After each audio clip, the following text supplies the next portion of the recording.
13 سال ہو گئے ہیں خیبر پختونخوا میں. لوگوں کو یہ پتہ ہی نہیں کہ ترقی کس چڑیا کا نام ہے. ان کو بس یہ بتا رہے ہیں کہ ہم تمہیں شعور دے رہے ہیں. بس یہ شعور دے رہے ہیں ان کو. کھانا پینا سونا اٹھنا بیٹھنا اس کا جواب یہی ہے کہ ہم تمہیں شعور دے رہے ہیں. کون سا شعور؟ اور ان کو کوئی بتائے کہ خیبر پختونخوا کے راستے بند کرنے سے پنجاب کے عوام کو کوئی فرق نہیں پڑتا. کاروبار جو ہے وہ خیبر پختونخوا کے لوگوں کا تباہ ہوتا ہے. خیبر پختونخوا کے راستے بند کرنے سے سندھ کے جو مریض ہیں وہ علاج سے محروم نہیں ہوتے. خیبر پختونخوا کے مریضوں کو فرق پڑتا ہے.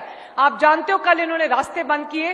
10 لوگ جو ایمبولینسز میں تھے اسپتالوں کی طرف جا رہے تھے, راستہ نہ ملنے کی وجہ سے, بر وقت علاج نہ ہونے کی وجہ سے وہ بیچارے جان سے ہاتھ دھو بیٹھے. کس کی خاطر؟ چند ارب پتی لوگوں نے زبردستی ڈنڈے پکڑا کر, اور وہ کوئی ورکر نہیں ہے, وہ پتہ نہیں کوئی جنگلی لوگ ہیں جن کو کہا گیا ہے کہ تم نے ڈنڈوں سے لوگوں کے روزگار بند کرانے. ارب پتی لوگوں کو کوئی فرق نہیں پڑتا. فرق ان لوگوں کو پڑتا ہے جنہوں نے روز محنت کرنی ہوتی ہے, اور اگر وہ ان کا اس دن کا جو محنت وہ نہ کر سکے, اس دن کی روزی نہ کما سکے, تو رات کو ان کا بچہ جو ہے وہ بھوکا سوتا ہے. تو میں خیبر پختونخوا کے بھائیوں سے بھی کہنا چاہتی ہوں, خدا کا واسطہ ہے اپنی آنکھیں کھولو, اپنی زندگیاں ان کی مٹھیوں سے واپس لو.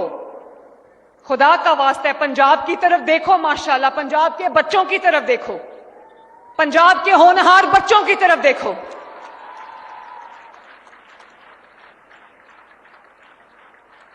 پنجاب کے بچے اکیلے نہیں ہیں, ان کو کسی نے اکیلا نہیں چھوڑا. ان کے پیچھے ان کی وزیر اعلیٰ چٹان بن کے کھڑی ہے. میرا دل دکھتا ہے کہ یہ بدتمیزی, شرپسندی, انتشار جو ہے وہ خیبر پختونخوا کے بچوں کا نصیب نہیں ہو سکتی. یہ ٹوٹی پھوٹی سڑکیں ان کا مقدر نہیں ہو سکتی. یہ بدتمیزی, بدتہذیبی ان کا مقدر نہیں ہو سکتی. اور میں ایک اور بات بھی آپ سے کہنا چاہتی ہوں. میرے پیارے بچوں, اقتدار آنی جانی چیز ہے. کل ہم جیل میں تھے, ہمارے پاس اقتدار نہیں تھا. آج میرے پاس اقتدار ہے, اللہ تعالیٰ نے دیا ہے. کل کسی اور کے پاس ہوگا. اقتدار کبھی کسی ایک ہاتھ میں نہیں رہتا, ریت کی طرح, مٹھی میں ریت کی طرح پھسلتا ہے. لیکن میرے بچوں, سن رہے ہو نا, اقتدار آنی جانی شے ہے, کسی ایک کے پاس نہیں رہتا. آج اس کے پاس تو کل اس کے پاس. لیکن اقتدار کا استعمال اللہ تعالیٰ کی اور عوام کی امانت ہوتا ہے.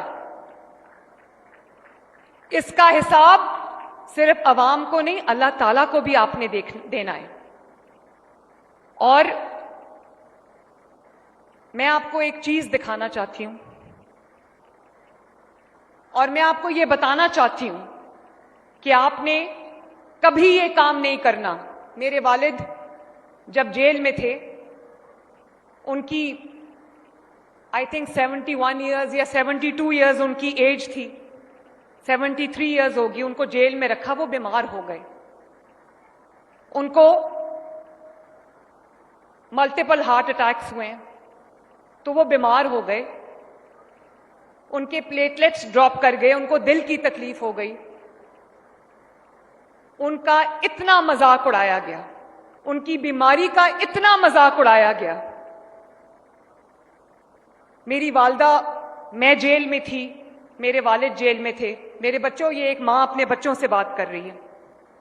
میرے والد جیل میں تھے, میری والدہ میں جیل میں تھی. تو میری والدہ کو کینسر ہو گیا, اور میری والدہ کی بیماری کا اتنا مذاق بنایا گیا, اور یہ کہا گیا کہ وہ تو بیمار ہی نہیں ہے, یہ سب ڈرامہ ہے. اور اس کے بعد لندن میں ان کا علاج ہو رہا تھا, تو وہ آئی سی یو میں تھی, بے ہوش پڑی تھی, ریسپریٹر پہ, وینٹیلیٹر پہ تھی. اور یہ لوگ ایسی کوئی تعلیم دی تھی انہوں نے لوگوں کو کہ یہ آئی سی یو کے دروازے کھول کر, ڈاکٹرز کے یونیفارم پہن کر, دھوکہ دے کر آئی سی یو میں داخل ہو گئے, یہ دیکھنے کے لیے کہ یہ سچ ہے یا جھوٹ ہے.